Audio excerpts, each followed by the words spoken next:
तो guys Amazon prime पर the greatest के नाम से एक न्यू शो आया है जिसके अब तक 3 एपिसोड्स ऑन एयर हो चुके हैं और लोगों ने इस शो को बहुत ज़्यादा लाइक किया है। कुछ लोग इसे बिग बॉस के साथ भी कंपेयर कर रहे हैं, लेकिन बिग बॉस में तो हर टाइम फाइट्स फाइट्स फाइट्स कलेश खाने पीछे हर छोटी छोटी चीज़ पीछे लड़ाइयाँ होती रहती थी और सब स्क्रिप्टेड ही लगता था। लेकिन इस शो का कॉन्सेप्ट कुछ डिफरेंट है। ऐसा नहीं है कि इसमें कॉन्ट्रोवर्सी फाइट्स नहीं होती, इसमें भी ये सब हो रहा है कि इसका कॉन्सेप्ट क्या है कि 3 ट्रेटर्स हैं, बाकी सारे इनोसेंट्स हैं और उन इनोसेंट्स को ट्रेटर्स को नॉमिनेट करना होता है डेली जब तक कि वो सही ट्रेटर्स को फाइंड ना कर लें, और अगर वो ऐसे ना कर सके तो इनोसेंट्स को निकाल दिया जाएगा शो से। तो ये कॉन्सेप्ट काफ़ी डिफरेंट है और इंडिया में ऐसा रियलिटी शो पहले नहीं आया है। तो हो सकता है इसके 10 तक एपिसोड्स आएँ और इसमें डेली टास्क हो रहे हैं, डेली नॉमिनेशन हो रही हैं, जिसकी वजह से ऑडियंस इस शो से काफ़ी इंगेज है अब तक। तो इसमें अपूर्वा मुखेजा, जन्नत जुबैर, उर्फी जावेद, रफ्तार, इस तरह के इन्फ्लुएंसर्स ने पार्टिसिपेट किया है और लोग काफ़ी इंटरेस्टिंग है इन कंटेस्टेंट्स को देख के इस शो में। अब ऐसा नहीं है कि इस शो में फाइट्स नहीं हो रही, कंट्रोवर्सीज हो रही हैं और कंट्रोवर्सी स्टार्ट हो चुकी हैं और जितनी कंट्रोवर्सी होगी उतनी ही शो की टीआरपी बढ़ेगी, ये तो हम सबको पता है।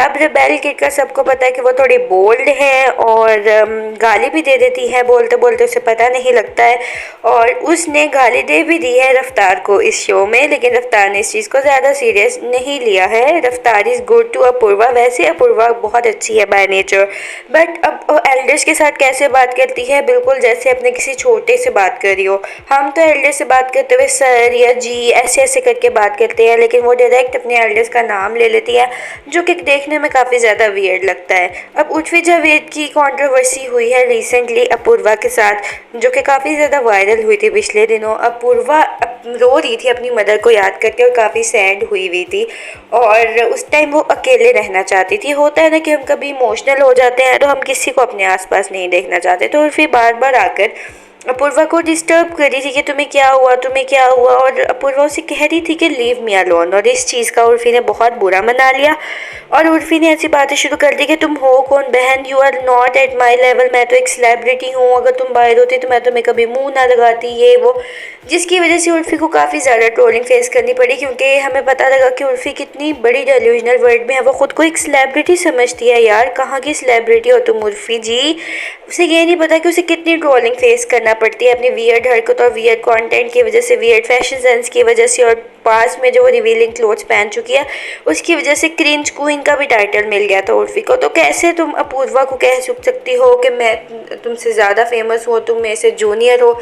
इवन रफ्तार ने अपूर्वा को ये चीज़ बोली थी कि हो सकता है कि जो तुमने शो के स्टार्ट में लाइमलाइट सारा ले लिया था उसकी वजह से उर्फी इनसिक्योर हो गई हो। तो जब शो के स्टार्ट में नॉमिनेशंस करनी थी तो अपूर्वा ने बहुत ज़्यादा स्ट्रॉन्ग पॉइंट्स रखे थे, क्योंकि वो काफ़ी इंटेलिजेंट है और उसको सब ने प्रेस किया था उसकी वैलिड पॉइंट्स और रीजनिंग की वजह से, और सारा लाइमलाइट उसी को मिल गया था, जिसकी वजह से उर्फी बार बार फेमस होने का और लेवल ऊपर होने की बातें ला रही थी जहाँ ज़रूरत भी नहीं थी। उसके बाद जैस्मिन जो एक और कंटेस्टेंट है, इन्फ्लुएंसर है, वो भी अपूर्वा को कॉपी करने की फुल ट्राई करी थी, अपूर्वा की तरह पॉइंट्स ला रही थी सेम टू सेम और ओवर कॉन्फिडेंट हो गई थी। अपना कोई स्टाइल लाओ बहन, दूसरों का स्टाइल कॉपी करने से क्या ही होगा, सबको ही पता लग जाएगा कि तुम किसको कॉपी कर रही हो, इवन जब तुम दोनों हो ही सेम शो में। तो उर्फी का तो सबको पता है, उर्फी कैसे ये बात कर सकती है कि उसका लेवल अप है। उर्फी अपने क्रिंज कंटेंट की वजह से ही फेमस हुई है और अपूर्वा का कंटेंट काफ़ी ज़्यादा स्ट्रॉन्ग है, वो ऐसी अजीब सी ड्रेसिंग और वियर्ड पोस्ट करके फेमस नहीं हुई है, उसका कंटेंट अच्छा है। और उर्फी का कंटेंट अगर हम देखें तो बोल्ड न्यूड फोटोज़ और वियर्ड कपड़े और अजीब, कभी बॉटल से ड्रेस बना रही है, कभी वायर से ड्रेस बना रही है और अजीब अजीब हरकतें करके वो फेमस हुई है। पब्लिक अपीयरेंस भी ऐसी अजीब सी ड्रेसिंग में दिया करती थी और उसने इस चीज़ को एक्सेप्ट भी किया है कि इंस्टाग्राम पे वायरल होने का ये मेथड उसके लिए काम किया कि वो अपनी आप को शो करे, अपनी बॉडी को शो करे। और जब सानिया ने पूछा कि लड़के क्या करें, तब उर्फी ने कहा ओके तो हम भी देखना चाहते हैं भाई लड़के भी खुद को शो करें। तो ऐसी चीप बातें कैसे कोई पब्लिक इंटरव्यू में कर सकता है। इवन सानिया मल्होत्रा जो कि काफ़ी अच्छी और रिस्पेक्टेबल एक्ट्रेस है, उसको भी शर्म आ गई थी कि उर्फ़ी कैसी बातें करिए, पर उर्फ़ी को ज़रा शर्म नहीं आई ऐसी घटिया बातें बोलते हुए। और उर्फ़ी कुछ ज़्यादा ही बोल्ड है, और वो जो जिस डेल्यूजन में रह रही है उसको उसी में रहने दो कि वो काफ़ी फेमस है। आगे कमेंट्स भी देखेंगे कि लोगों ने उर्फ़ी के इस डेल्यूजन को तोड़ने के लिए कैसे ट्रोल किया उर्फ़ी को। तो अपूर्वा पे वापस आते हैं। तो अपूर्वा कभी कभी थोड़ी सी रूड हो जाती है, लेकिन ओवरऑल अपूर्वा का नेचर काफ़ी अच्छा है। तो ये कुछ कमेंट्स थे उनकी कंट्रोवर्सी पर। वो मेरे लेवल की नहीं है, व्हाट इज़ योर लेवल में? She is not at the same level I am, ma'am. She definitely has a better sense of fashion, people, and life. She does not post weird content to be roasted. Level Urfi seriously needs a reality check. What level, bro? Urfi is so negative. Apurva ने भी ये post किया था, मुझे mother बोलते हैं but delusional की देवी तो उर्फ़ी हैं। तो कुछ टाइम बाद ऐसा हुआ कि अमेजोन प्राइम वाले ने इस पर रील ही बना दी। मे भी उन्हें शो में टीआरपी लाइन थी और इस कंट्रोवर्सी से शो वायरल हो रहा था, तो उन्होंने इस पर रील बना दी कि शो के स्टार्ट में ये कैसे बेस्ट फ्रेंड्स की ट्रैक करी, और कुछ टाइम बाद इन दोनों में लड़ाई हो गई।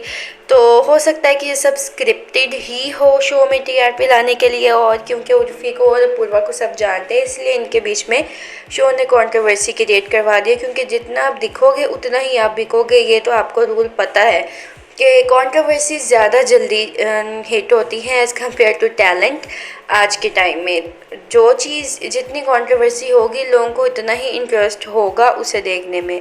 अच्छा, तो अपूर्वा कभी कभी रफ्तार के साथ और जैस्मिन के साथ भी रूड बिहेव कर चुकी है। हमें भी बात करते करते अपूर्वा को पता नहीं लगता कि वो ऐसे बात करने लगी जैसे वो अपने किसी ओल्ड बचपन के बेस्ट फ्रेंड के साथ बात करी हो। काफ़ी कैजुअल हो जाती है, बीच में गाली भी दे देती है, रूड भी हो जाती है, गुस्से में कुछ भी सुना देती है। मे बी उसका बोलने का स्टाइल ही ऐसा है, क्योंकि हमने आम रूटीन में भी उसे ऐसे ही बोलते हुए देखा है। वो कोई आम बात कर रही हो उसमें भी ऐसा लग रहा होता है जैसे लड़ ही रही है। तो गाइस, अब इसमें कुछ कंटेस्टेंट्स ऐसे भी हैं जिनके फेस से ऑडियंस को लग रहा होता है कि यही ट्रेटर्स है, क्योंकि वो ऐसे चुप करके मीसने से बन के बैठे होते हैं। तो ऐसा कैसे हो सकता है कि साथ वाले जो इनोसेंट कंटेस्टेंट्स हैं उनको ना पता लग रहा हो कि ये ट्रेटर है? लेकिन हो सकता है शो स्क्रिप्टेड हो, और जिन स्लैब से ज़्यादा टीआरपी आनी है उनको ज़्यादा देर तक शो में रखना हो कि शो हिट रहे, जैसे उर्फ़ी, अपूर्वा, जन्नत, ज़ुबैर और बाकी कंटेस्टेंट्स को बस शो में पर्सन ज़्यादा करने के लिए रखा गया हो। So guys, that's it for today's video. ये थी कंट्रोवर्सी अपूर्वा रेबेल किड और उर्फ़ी जावेद की। So what's your thoughts on this video? Bye bye, thanks for watching.